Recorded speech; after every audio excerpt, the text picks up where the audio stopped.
G'day subscribers, today we're going to talk about jerry cans on FJ Holden's, your Jules night on Jive Talking Garage. And we've got a special guest. We've got little Miss Elodie with us, the shop apprentice. Welcome along, folks.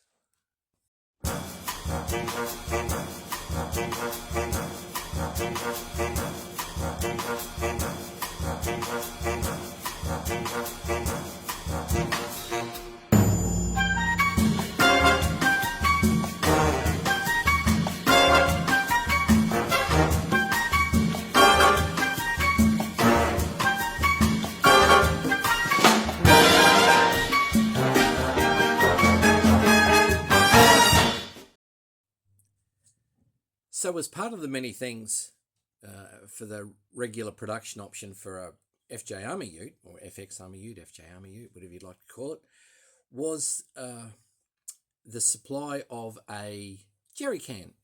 And that went in the cargo area, and that was on the left-hand side, shall we say, behind the left-hand wheel arch. So that was behind the left rear wheel sitting in the cargo. And Holden's would use angle iron and fasten that in. What I've seen is welding. They've welded that into place, and that angle iron would be the base for the jerry can. As I'm starting to get kisses here from little Elodie.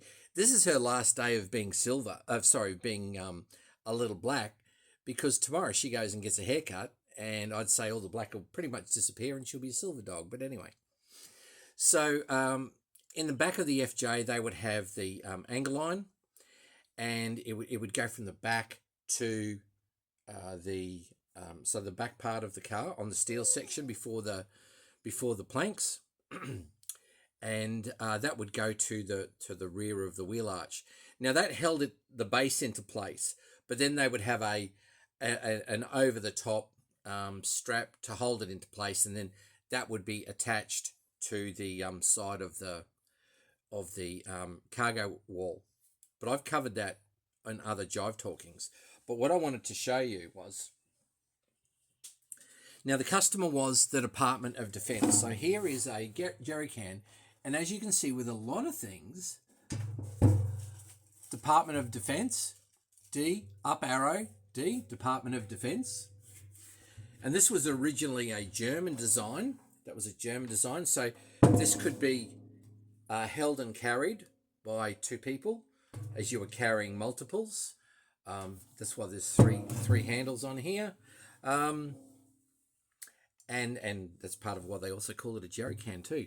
But as you can also see, like my car is out the door of General Motors 1957 in March.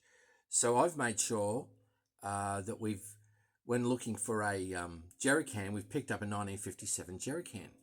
Now this one was keenly spotted by Tristan, so I would like to thank Tristan for that. But this type that was supplied to General Motors for the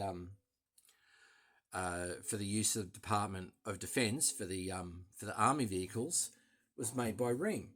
Now there was a factory down near the barracks here at Bulimba, but Ream certainly did the pressing, so it was like in two halves and then sealed in the middle. So you can see a bit of red there. So Army, obviously, Army green. And the difference between ours and probably the English ones, I would say, and the Americans is what you see on the American jerry cans, and I noticed this when I was over there, was a big round cap that sat here, and it had a chain attached to from the cap to the inside, so you didn't lose the cap. And so this was obviously an Army configuration. But what I noticed when I was traveling America was you could buy jerry cans like this, international color of petrol being red. They would have a bright red. They would have a bright red jerry can and a black cap. So my car's not military, and I'm not pretending that it is. So when I go to install mine, international colour of petrol's red, so it will be red, and so it's like a fire engine red.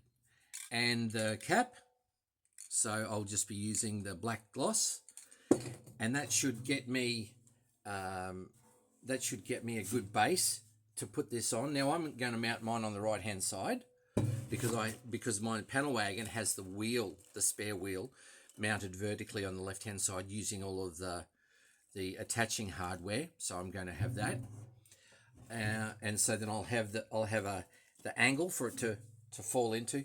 Now the General Motors, when they did it, they weren't tidy about it. It was pretty agricultural.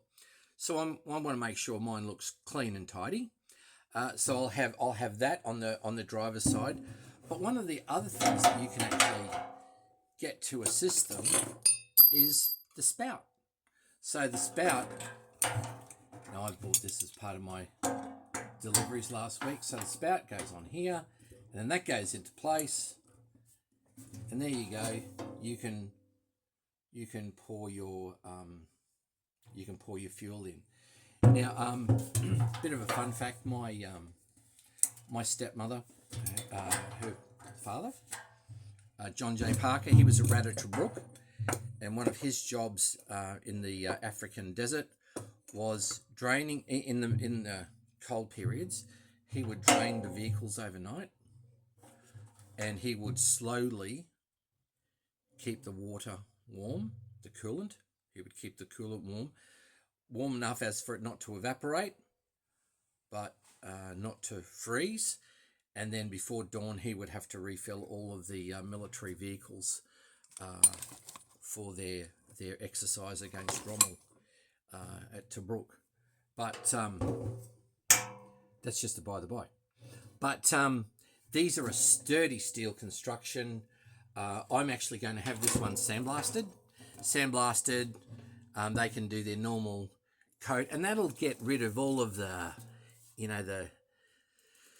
layers of paint that's been on there since 1957. And you can see they've had it all different colours and whatever. But I'm just going to make sure that I'll have it sandblasted. It'll come back to the red, because it's going to be a domestic use, not military use. And I'll also have the filler with it as well. And I've already figured out the fastening systems for it. So that way I'll be able to put the jerry can into Project Julius and just have another little piece of Holden and its accessories that you can have in different vehicles, and it sets it off as a talking point. But I'm going to try and do this installation a lot neater and tidier than some of the things that we've seen on some of the army utes. But anyway, there you go. That's the jerry can for today. The 1957 Rheem jerry can, made proudly in Australia for military vehicles. So don't forget to share, like and subscribe. But more importantly, enjoy your Holden.